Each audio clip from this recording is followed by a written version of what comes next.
Good morning વિદ્યાર્થી મિત્રો. હવે ઉષ્માગતિ સંતુલનના છેલ્લા લેક્ચરની અંદર આપણે પીએચ માટેનું સૂત્ર મેળવ્યું હતું. એના ઉપરથી અલગ અલગ બીજા સૂત્ર મેળવ્યા હતા. પીએચ શું છે એ ડિટેલમાં સમજ્યા હતા. આ લેક્ચરમાં આપણે એના ઉપરના આધારિત બે દાખલા છે એ બે દાખલા ગણીશું. એમાં સૌથી પહેલો દાખલો છે 7.16. ચાલો, અહીંયાથી રકમ જો કોપી થાય તો આપણે રકમને કોપી કરી લઈએ. બરાબર? અરે ભગવાન, કરવા દે ને કોપી ભાઈ.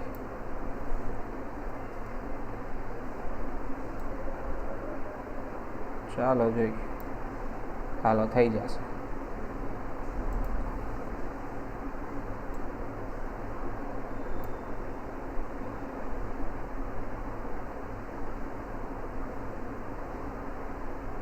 ચાલો, આપણા પાસે દાખલો આવી ગયો છે. બરાબર? હાલો, હવે પીએચનું સૂત્ર બધાને ખબર જ છે કે પીએચ કેવી રીતે ગણવાની છે. બરાબર? ચાલો, શું એક પહેલાં રકમ વાંચી લઈએ. એક ઠંડા પીણાના નમૂનામાં હાઇડ્રોજન આયનની સાંદ્રતા આપેલી છે, H+ની સાંદ્રતા આપેલી છે. બરાબર? ચાલો, H+ની સાંદ્રતા કેટલી છે ભાઈ? તો એ છે 3.8 ગુણ્યા 10⁻³ મોલર. બરાબર? તો એની પીએચ કેટલી થશે એ ગણવાનું કીધું છે. તો આપણી પાસે ડાયરેક્ટ સૂત્ર છે પીએચનું કે ભાઈ પીએચ બરાબર -log10 H+ની સાંદ્રતા. આ આપણું સૂત્ર છે. જોજો, આ દાખલાની અંદર હું તમને લોગ જોતા શીખવાડીશ, એટલે ખાસ વ્યવસ્થિત ધ્યાન આપજો. બરાબર? ચાલો, હવે કિંમત મૂકી દઈએ આપણે સૂત્રમાં. તો પીએચ બરાબર -log10 H+ની સાંદ્રતા, એટલે 3.8 ગુણ્યા 10⁻³ ચાલો. બરાબર? હવે કાઉન્ટ્સને આપણે છૂટો કરીએ. ચાલો, માટે પીએચ બરાબર -log10 3.8. ચાલો, ગુણાકારનો થઈ જશે સરવાળો. કાઉન્ટ્સમાં -log10 ગુણ્યા 10⁻³. બરાબર? આપણે માઇનસ લોગને બે બાજુ અંદર આપી દીધા. ઓકે, ચાલો, પીએચ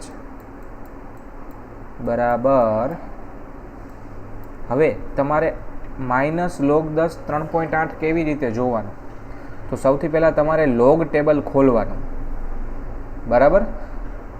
લોગ ટેબલ ખોલશો એટલે એમાં તમને કિંમત આપેલી હશે 10થી 10, 11, 12, 13, 14, 15, 16 એવી રીતે તમને 99 સુધી કિંમત આપેલી હશે, 10થી ચાલુ કરીને કાં તો 11થી ચાલુ કરીને. બરાબર? જો હંમેશા યાદ રાખવાનું, અહીંયા જે કિંમત આપેલી હોય ને એને ગુણ્યા 10 કરી નાખવાના. એટલે 3.8 ગુણ્યા 10, નીચે 10 છે ને, અંદર ગુણાવી દેવાનું, એટલે 38 આવે. તો તમારે પહેલી કોલમમાં 38 નંબર ઉપર જવાનું અને 38નું 0માં કિંમત જોવાની. 38ની 0માં કિંમત જોવાની. બરાબર? તમે 38ની 0માં કિંમત જોશો એટલે તમને એનો ડાયરેક્ટ લોગ મળી જશે, 3.8નો લોગ. એટલે એમાં તમને 57, 97 આપેલું હશે. જુઓ, 57, 97 એવું આપેલું હશે. એની ચારે ચાર આંકડા પહેલાં પોઈન્ટ મૂકી દેવાનો, એટલે એનો જવાબ આવશે માઇનસના માઇનસ 0.57, 97 કાં તો 98 આપેલા હશે. બરાબર? ચાલો, વત્તા ઓછા હાલો એ પછી રાખીએ. ચાલો, 10ની ઘાત છે, લોગના લીધે આગળ ગુણાકારમાં આવી જાય -3 અને માઇનસ એટલે 3, અને લોગ 10ની કિંમત થાય 1. ચાલો, એટલે આપણે આવ્યું 3 - 0.5798, એટલે આપણો જવાબ આવશે 2.42. બરાબર? એટલે પીએચ કેટલી આવશે? 2.42. સમજાઈ ગયો આખો દાખલો? ખાસ આ કેવી રીતે જોવાનું એ જ જોવાનું છે. 10⁻³ ને માઇનસ લોગ છે તો એ તો +3 થાય, એ તો બધાને ખબર જ છે. બરાબર, જોવો જોઈ છે. ઠંડા પીણાની pH આટલી થશે. ત્યાર પછી 17મો દાખલો. 17મો દાખલો તમારા માટે મોસ્ટ IMP છે, ખાસ યાદ રાખજો. અહીંયાથી હું રકમ કોપી કરી લઉં છું. બરાબર, ચાલો અહીંયા બાજુમાં જ રાખું છું.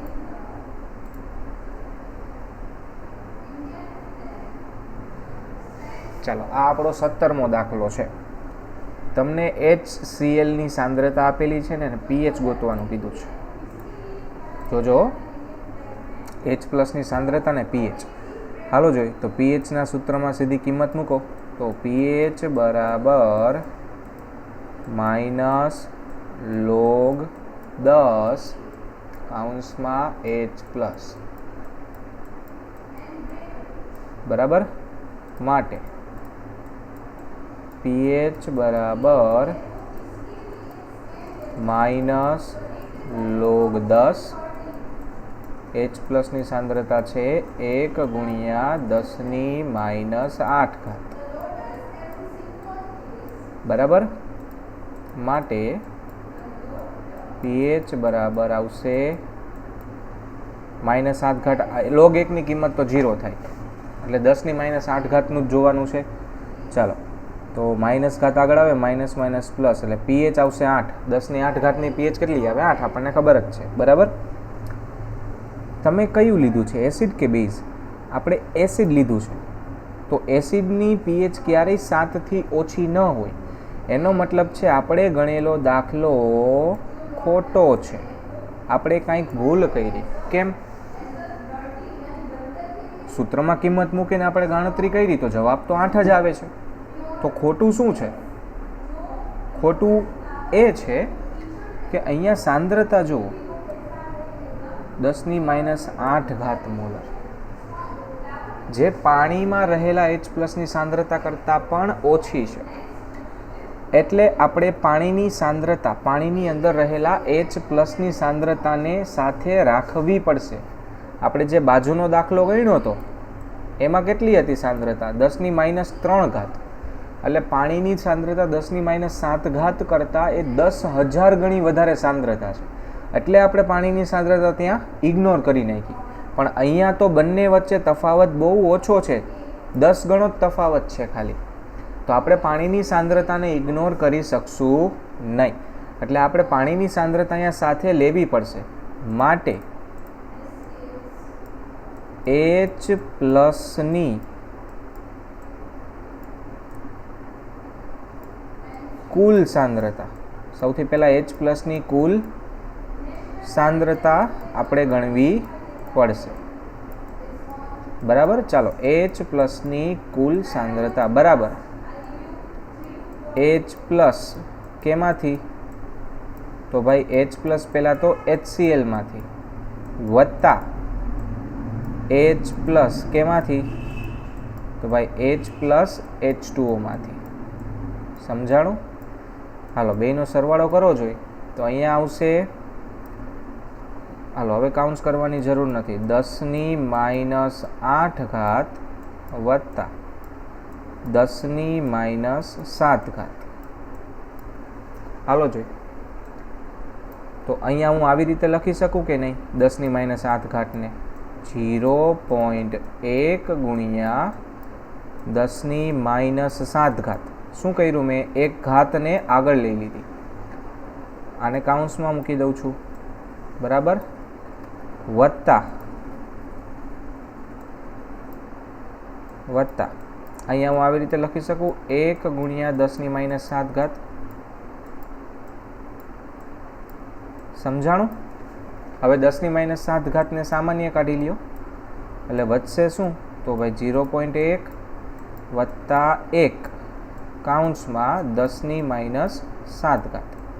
10�7 ને મેં સામાન્ય કાઢી લીધી તો આપણા H+ ની સાંદ્રતા કેટલી આવી? 1.1 × 10⁻7 મોલર. આપણા H+ ની કુલ સાંદ્રતા આવી. સમજાણું? એટલા માટે આપણો જવાબ ખોટો આવ્યો હતો. હવે જુઓ 10⁻7 કરતાં વધી ગઈ ને કિંમત. ચાલો હવે આપણા પીએચના સૂત્રમાં કિંમત મૂકો. માટે log 10, ચાલો સૌથી પહેલાં પીએચ બરાબર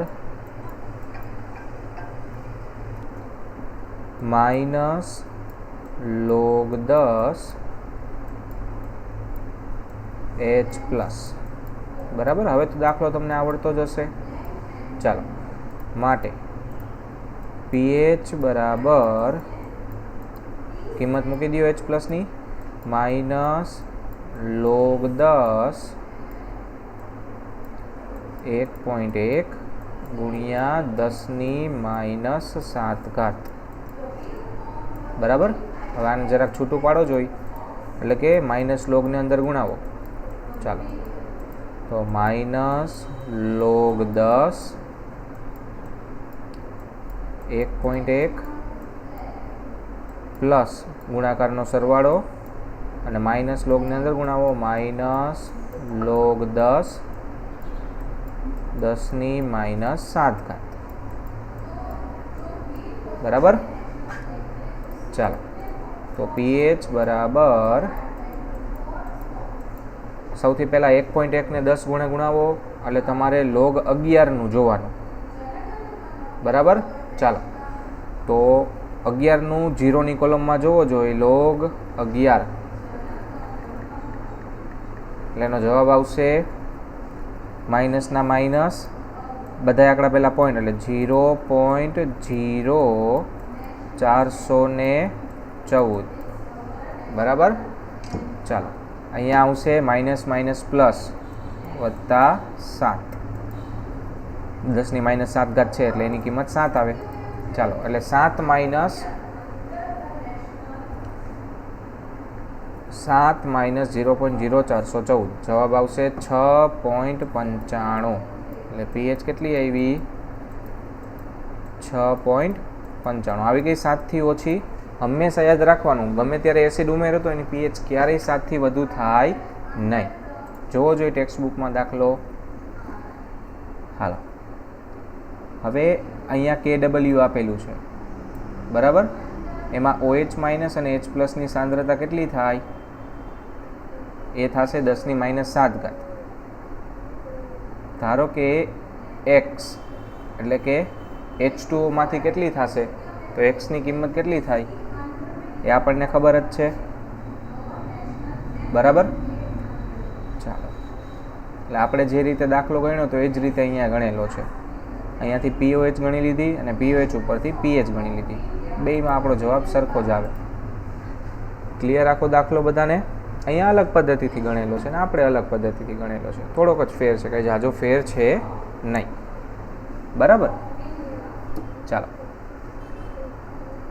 હવે આપણો ત્યાર પછીનો ટોપિક છે નિર્બળ એસિડના આયનીકરણ અચળાંકની ગણતરી. હવે પછી જે દાખલા આવશે એ આપણા માટે મોસ્ટ IMP દાખલા છે. બરાબર. ચાલો એટલે અહીંયાથી આપણે આજનો નવો ટોપિક શરૂ કરીએ છીએ, જેમાં તમારે ખાસ ધ્યાન આપવાનું છે નિર્બળ એસિડના આયનીકરણ અચળાંકની ગણતરી. ચાલો હવે નિર્બળ એસિડ, પ્રબળ એસિડમાં તો 100% આયનીકરણ થાય. બરાબર. એટલે આપણે 100% આયનીકરણ થાય તો એમાં અચળાંક આપણે ગણવાની જરૂરત જ નથી રહેતી, કેમ કે આપણને ડાયરેક્ટ H પ્લસની સાંદ્રતા મળે, ડાયરેક્ટ OH માઇનસની સાંદ્રતા મળે પ્રબળ એસિડમાં. પણ નિર્બળ એસિડમાં 100% આયનીકરણ થાય નહીં. એટલા માટે આપણે એનો આયનીકરણ અચળાંક ગણવો પડશે, કેમ કે એમાં વચ્ચે ક્યાંક સંતુલન આવશે. પ્રબળ એસિડમાં તો અંતમાં સંતુલન આવે, કેમ કે 100% એનું આયનીકરણ થાય છે. બરાબર. ચાલો ધારો કે આપણો નિર્બળ એસિડ છે HA. કયો નિર્બળ એસિડ લીધો છે? HA, જે દ્રાવણ સ્વરૂપે છે એટલે કે aqueous.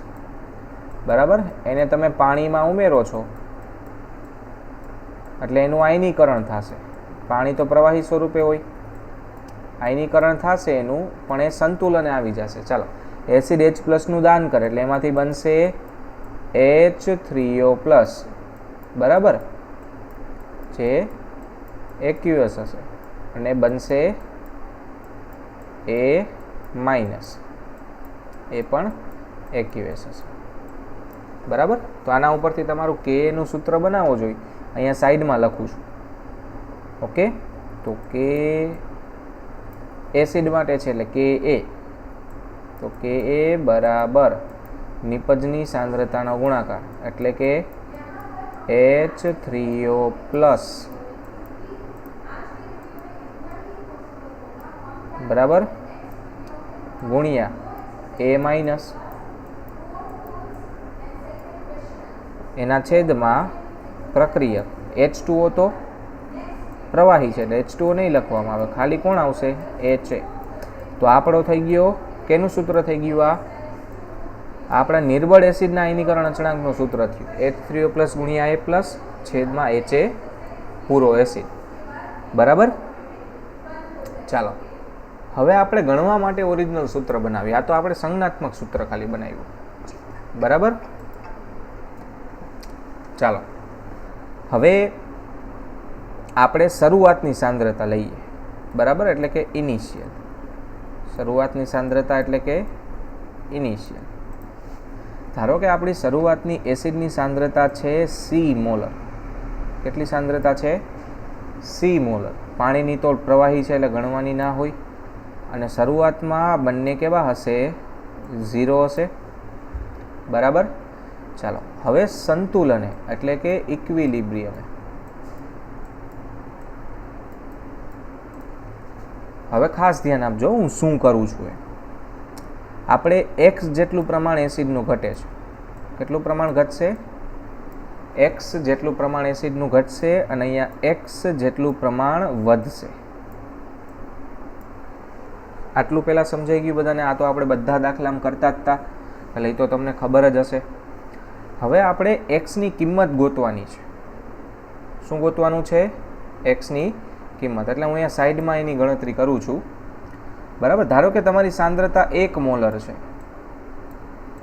કેટલી છે 1 મોલર તો 1 મોલર સાંદ્રતા હોય ત્યારે શરૂઆતમાં 0 0 હોય અને પછી 1 માંથી કેટલું ઘટે તો 1 માંથી ધારો કે આલ્ફા જેટલું ઘટે છે કેટલું આલ્ફા જેટલું તો અહીંયા બનશે કેટલું આલ્ફા જેટલું જ બનશે સમજાણું।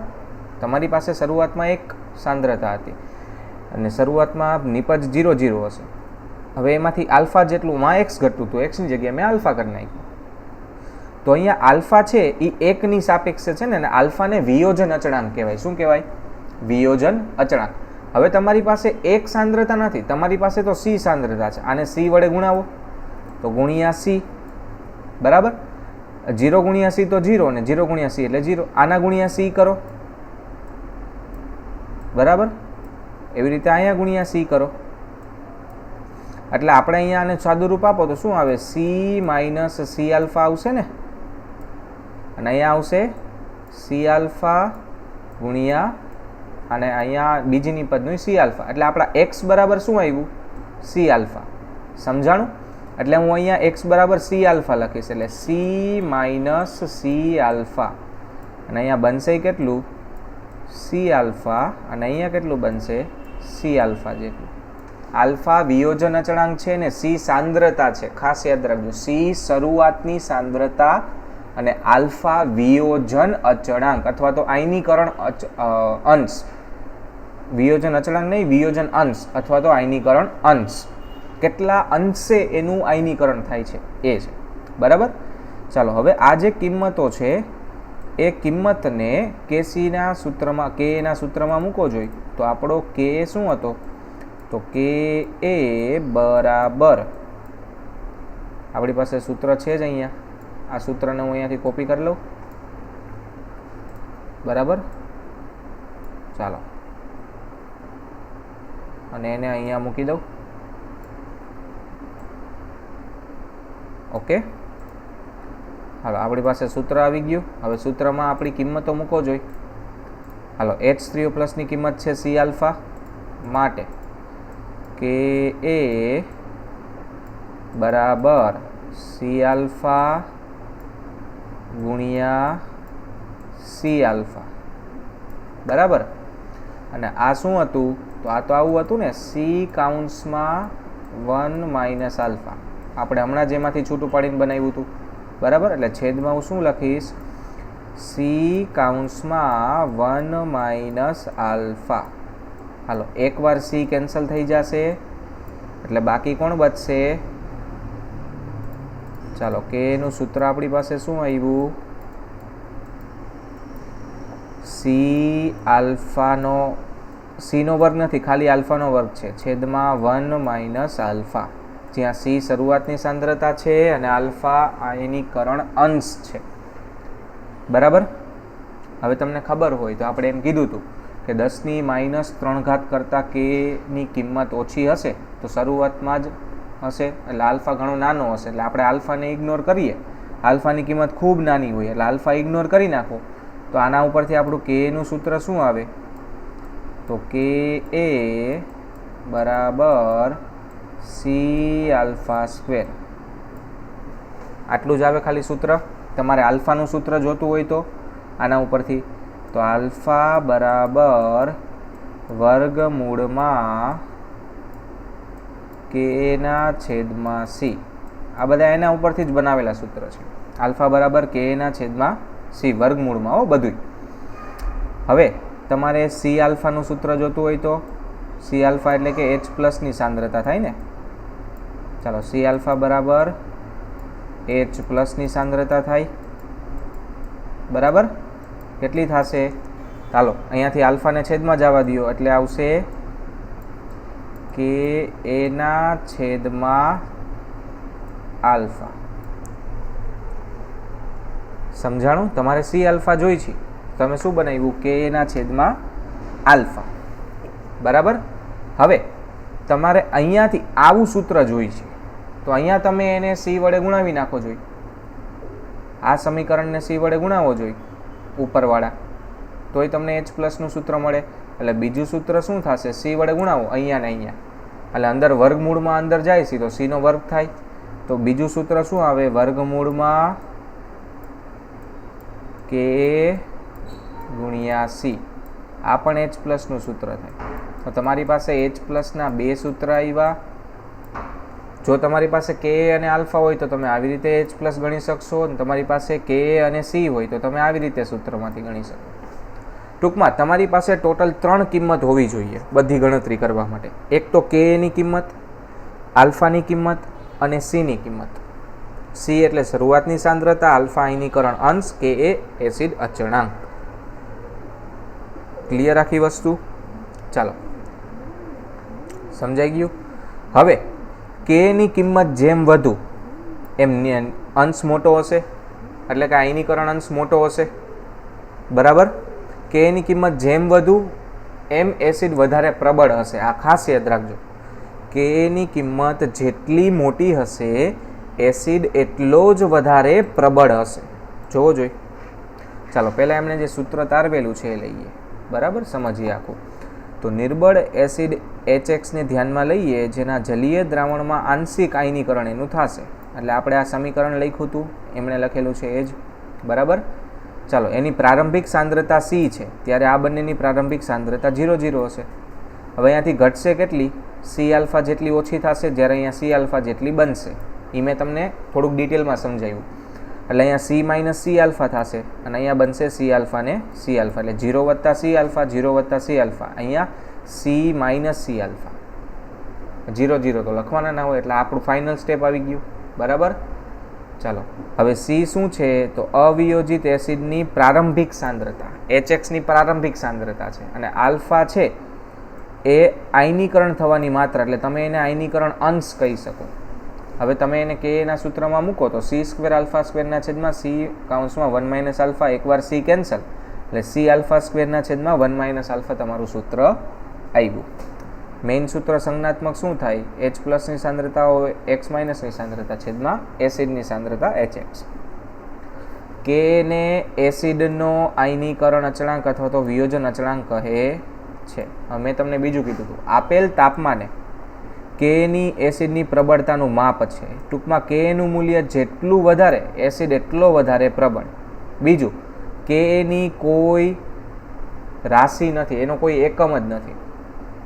બરાબર, આ ખાસ યાદ રાખજો, કે એનો કોઈ એકમ છે નહીં, એટલે કે એનો એકમ ક્યાંય લખવાનો આવશે નહીં. બધી જ સ્પીસીસની પ્રમાણિત અવસ્થાની સાંદ્રતા કેટલી હોય? 1 મોલર. એ અત્યારે ધ્યાનમાં નથી લેવાની. અહીંયા જો બધાના કે એની કિંમત આપેલી છે. તો સૌથી પ્રબળ નિર્બળ એસિડમાં સૌથી પ્રબળ કોણ આવ્યો? HF. એનાથી ઓછો પ્રબળ HNO2. આ જો એની એસિડની પ્રબળતાનો ક્રમ આપેલો છે. જેમ કે એની કિંમત ઓછી એમ એસિડ ઓછું પ્રબળ. બરાબર, ચાલો હવે કે ઉપરથી પીકે નું સૂત્ર બનાવેલું છે -log Ka. બરાબર, એ તો તમને ખબર જ છે. ચાલો હવે એના ઉપરથી દાખલા, આ બધું ભૂલી જાઓ. અહીંયા જે તબક્કા આપેલા છે ને એ તબક્કા ભૂલી જાઓ. આપણે સીધો દાખલો જ ગણીએ. દાખલા નંબર 7.18. એમાં કઈ કિંમત અહીંયા ઉપર નથી ને, ચાલો ઉકેલ જ છે ને સીધો. સરસ, ચાલો અહીંયાથી હું રકમ આખી કોપી કરી લઉં છું. બરાબર, અને એના ઉપરથી આપણે આખો દાખલો ગણીએ. ચાલો થઈ જાય તો સારું. રકમ કોપી અહીંયાથી થઈ ગઈ. ચાલો ચાલો આ રકમને હું અહીંયા મૂકું છું અને એના ઉપરથી આપણે આખો દાખલો ગણીએ.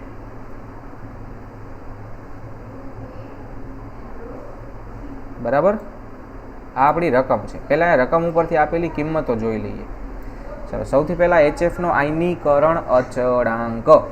આયનીકરણ અચળાંક એટલે આપણને કે ની કિંમત આપી દીધી છે. ચાલો કે એ કેટલો આપેલો છે? આયનીકરણ અચળાંક એ આપેલો છે 3.2 ગુણ્યા 10⁻⁴. કે એની કિંમત આપી દીધી. બીજું, HF નો તેના 0.02 મોલર દ્રાવણમાં વિયોજન અંશ ગણો. એટલે આપણને શરૂઆતની સાંદ્રતા આપી દીધી C. કેટલી આપી છે? 0.02 મોલર. બરાબર, તો દ્રાવણમાં વિયોજન અંશ ગણો. એટલે આપણને આલ્ફા ગણવાનું કીધું. આલ્ફા કેટલો થશે એવું ગણવાનું કીધું છે. અને દ્રાવણમાં હાજર બધાની સાંદ્રતા ગણો, સંતુલને. હાલો એ ગણાઈ જશે. આલ્ફા મળી જાય એટલે આપણી પાસે સૂત્ર છે, એના ઉપરથી બધું મળી જશે. અને છેલ્લે પીએચ ગોતવાની કીધી. અને એટલે કે H3O+ ની સાંદ્રતા ઉપરથી આપણને પીએચ મળી જશે. હાલો આ બે કિંમત ઉપરથી આટલું બધું ગણવાનું કીધું છે. બરાબર, ચાલો ગણીએ. તો આપણી પાસે જો ગમે ત્યારે તમે દાખલો ગણો ને એટલે સૌથી પહેલાં સમીકરણ લખીને સૂત્ર તારવવાનું બધા દાખલામાં. આપણી પાસે એસિડ છે HF, એટલે કે HF જે એક્યુએસ હશે દ્રાવણમાં, વત્તા H2O જે પ્રવાહી હશે, એનું આયનીકરણ કરાવવાનું પહેલાં તો. અને સંતુલન એમાંથી શું બનશે? H3O+ વત્તા F-. બરાબર, ચાલો હવે બધું લખવાનું. જો અહીંયા આપણે રકમમાંથી જેટલી જરૂરી હતી એટલી વસ્તુ અહીંયા લખી લીધી. રકમ ઢાંકી દઉં છું. બરાબર, ઇનિશિયલ એટલે કે શરૂઆતની સાંદ્રતા C. બરાબર, શરૂઆતની સાંદ્રતા કેટલી છે? તો આની છે 0.02 મોલર. ત્યારે શરૂઆતમાં આ બંનેનું પ્રમાણ 0 હશે. અને સંતુલને કેટલું થાય? તો સંતુલને થશે 0.02 મોલર કાઉન્સમાં 1 - આલ્ફા. અને અહીંયા આવશે C આલ્ફા, એટલે કે 0.02 આલ્ફા. અહીંયા 0.02 આલ્ફા. સમજાણું? ક્લિયર? C ની કિંમત મેં આપણા સૂત્રમાં મૂકી દીધી. આપણું સૂત્ર હતું ને એમાં C ની કિંમત મૂકી દીધી. જો સૂત્ર શું હતું આપણું? અહીંયા છે C કાઉન્સમાં 1 - આલ્ફા. તો C બરાબર 0.02. તો બધી જગ્યાએ C ની કિંમત મૂકી દીધી છે મેં ખાલી. બસ, બીજું કાંઈ કરેલું નથી. સમજાણી આખી વસ્તુ?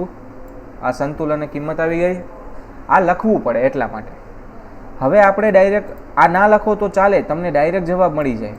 પણ દાખલો ગણવા માટે લખવું પડે કે બરાબર આપણું સૂત્ર શું છે? C⁴/1 - alpha. બરાબર, માટે કે ની કિંમત આપેલી છે. કેટલી છે?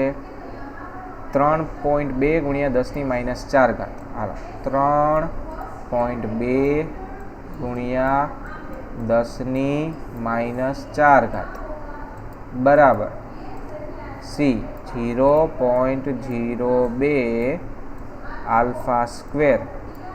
આ ક્યાંય ઉપયોગી જ નથી, આપણે ડાયરેક્ટ સૂત્રમાં કિંમત જ મૂકવાની છે 1 માઇનસ આલ્ફા. ચાલો હવે આપણે તમે જુઓ કે ની કિંમત ખૂબ નાની છે એટલે આલ્ફા પણ નાનો હશે, બરાબર. માટે કે એ નાનું હોવાથી, કે ની કિંમત નાની હોવાથી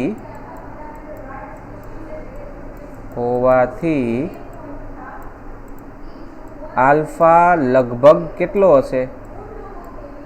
0 જેટલો જ હશે. એટલે આલ્ફાને અવગણવાનું છે. માટે 1 માઇનસ આલ્ફા બરાબર લગભગ કેટલું થશે? 1 જેટલું. કેમ કે આલ્ફા 0 છે તો 1 માઇનસ 0 કરો. ટૂંકમાં આને અવગણવાનું, છેદને અવગણી નાખો. આવા દાખલામાં ખાસ યાદ રાખવાનું, છેદને અવગણવાનો છે. જો છેદને અવગણશો નહીં તો આને ઉપર ગુણાકારમાં લેવું પડે અને ડી ગોતવો પડે, અને ઘાતવાળો ડી ગોતવાનો અતિશય અઘરો દાખલો થઈ જાય. સમજાણું? એટલે આને અવગણી જ નાખવાનું. તો આપણી પાસે વધ્યું કેટલું ખાલી એ તો જુઓ, 3.2 ગુણ્યા 10⁻⁴ બરાબર 0.02 આલ્ફાનો વર્ગ.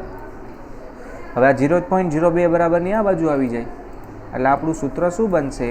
આલ્ફાનો વર્ગ બરાબર 3.2 ગુણ્યા 10⁻⁴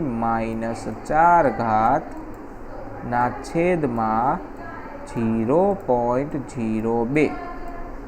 ચાલો જોઈ ભાગાકાર કરો જોઈ તો આવશે 3.2 ભાગ્યા 0.02 એટલે એનો જવાબ આવે છે 160. બરાબર. માટે આલ્ફાનો વર્ગ બરાબર 160 ગુણ્યા 10⁻⁴. હવે તમારે આનું વર્ગમૂળ કાઢવાનું.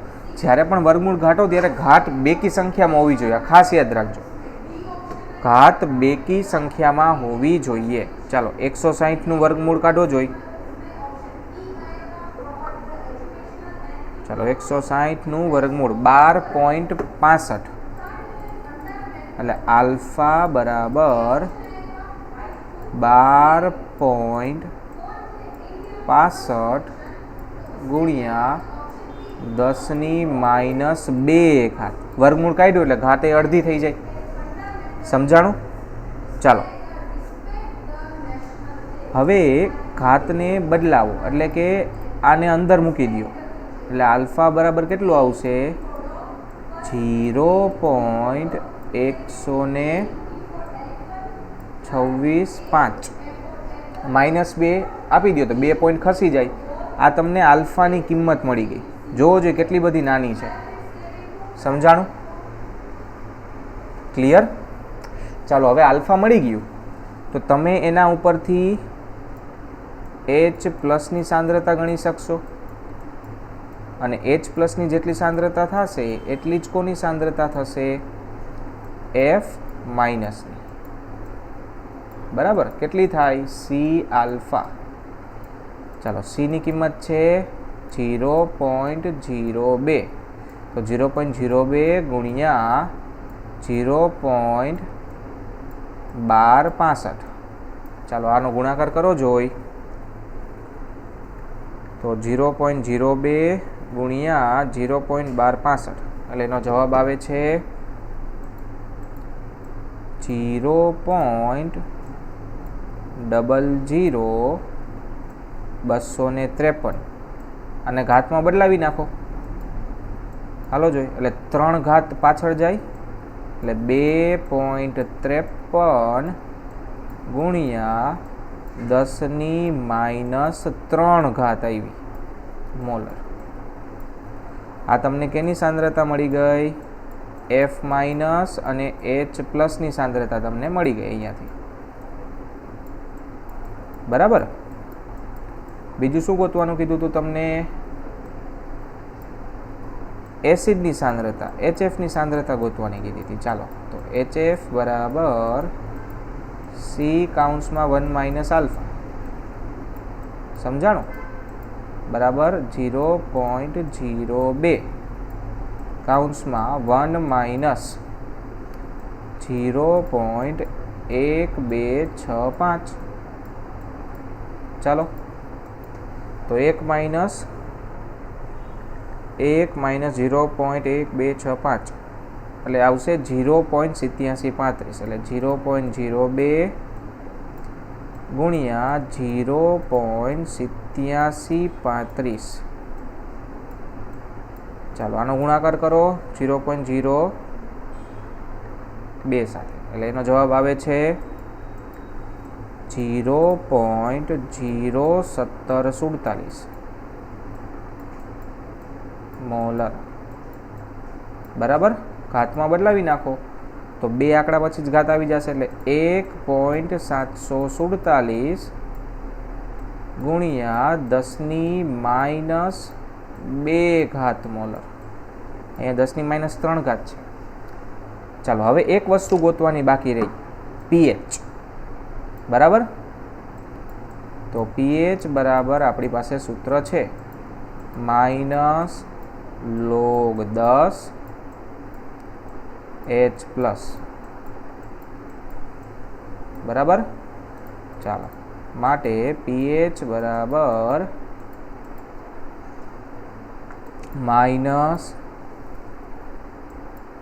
-log10 કાઉન્સમાં H+ ની કેટલી આવી હતી સાંદ્રતા 2.53 ગુણ્યા 10⁻³ એટલે 2.53 ગુણ્યા 10⁻³. હવે જોજો હું ડાયરેક્ટ સ્ટેપ મૂકીશ. 10⁻³ તો કેટલું થાય, એની કિંમત તો 3 આવે ને, એટલે પીએચ બરાબર આ 10⁻³ 3 જવાબ આવે અને આનું આવશે -log 2.53 સમજાણું. આપણે ડાયરેક્ટ સાદું રૂપ આપી દીધું. ચાલો હવે તમારે log 2.53 જોવું હોય તો પહેલાં 2.53 ને 10 વડે ગુણાવો એટલે તમારે 25નું ત્રીજા કોલમમાં જોવાનું લોગ ટેબલમાં. બરાબર, 25નું ત્રીજા કોલમમાં જોશો એટલે તમને જવાબ મળશે 4031. જોવો જોઈ એમાં આપેલું હશે 4031 આપેલું હશે છે અને બધા આંકડા પહેલાં પોઈન્ટ મૂકી દે તો 3 - 0.4031. ચાલો લઈ તમારો જવાબ થઈ ગયો. તમારો જવાબ આવશે 2.59.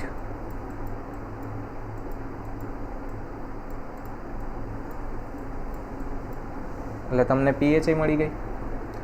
ચાલો શું કર્યું, સૌથી પહેલાં આખો દાખલો સમજી લ્યો ફરીથી. સૌથી પહેલાં કેનું સૂત્ર મૂક્યું, એમાં 1 - ને ઇગ્નોર કર્યા, પછી વર્ગમૂળ કાઢીને આલ્ફાની કિંમત ગોતી લીધી. આલ્ફાની કિંમત પછી સી આલ્ફામાં મૂકીને H+ અને F- ની સાંદ્રતા ગોતી લીધી. પછી સી કાઉન્સમાં 1 - માં કિંમત મૂકી સી અને આલ્ફાની HF ગોતી લીધા અને પછી પીએચના સૂત્રમાં આપણે જે H+ ની સાંદ્રતા ગોતેલી છે એ H+ ની સાંદ્રતા પીએચના સૂત્રમાં મૂકીને પીએચ ગોતી લીધી. સમજાણું. હવે આ ત્રણમાંથી કોઈ પણ બે કિંમત આપેલી હોય ને એટલે એના ઉપરથી તમે બાકીની બધી ગણતરી કરી શકો અલ્ટરનેટિવ એકબીજાની. સમજાણું. આખો દાખલો સમજાઈ ગયો બધાને? જોવો જોઈ બુકની અંદર. નીચેના પ્રોટોનની ફેરબદલી શક્ય છે. ચાલો પહેલાં તમે આ રીતે કે આપેલો છે, હાલ આ ભૂલી જાઓ, સમીકરણ નંબર 2 ક્યાંય લખવાનું નથી એટલે એને કાઢી જ નાખો અહીંયાથી, ડિલીટ. બરાબર. ચાલો હવે આ જે સૂત્ર આપેલું છે એના ઉપરથી અમને જોવો જોઈએ આખી ગણતરી કરી અને આપણે જે બનાવ્યું હતું એ જ સૂત્ર બનાવ્યું. પછી કે ઉપરથી એમણે જોવો જોઈએ કિંમત મૂકી અને આલ્ફા ગોતી લીધું છે. સમજાણું. કે ઉપરથી એમણે આલ્ફા ગોતી લીધું 1.12 અને આપણે એવું તો 1.1206. બરાબર. હવે એણે સી આલ્ફામાં મૂકી અને H+ ની સાંદ્રતા ગોતી લીધી અને HF માં મૂકી HF ની સાંદ્રતા ગોતી લીધી પછી પીએચ ગોતી લીધી 2.62. સમજાણો આખો દાખલો. આવી જ રીતે આપણે નેક્સ્ટ લેક્ચરમાં પાછી પ્રેક્ટિસ કરશું અને 19મો દાખલો ગણીશું. બરાબર, ચાલો, થેન્ક યુ સો મચ.